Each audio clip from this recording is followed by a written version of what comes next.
challenges, I think, especially, how many of you have been in the church more than 5 years? Been a part of a church more than 5 years, 10 years, 20 years? All right, I'm going to speak uniquely to you guys for just a second, because I'm one of those that should be raising my hand there. We have a tendency to view Christ and the gospel solely in the context of the spiritual good it can accomplish in people's lives.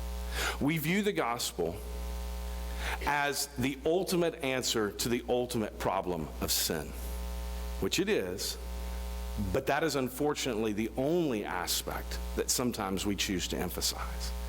And the reality is, when you look at Jesus' life, when you look at the descriptions of him, that he was full of grace and truth, it was often, at least for him, these acts of great miracles that he would do, these acts of physical kindness and compassion, where he was, in a very practical way, changing people's circumstances, that gave him then an opportunity to have the deeper conversations about spiritual truth. And it's going to be true for you and I as well. If all we do is stand at an arm's length away from the culture and throw gospel rocks at them, and then get surprised that nobody gives a flying flip about our message, we shouldn't be surprised.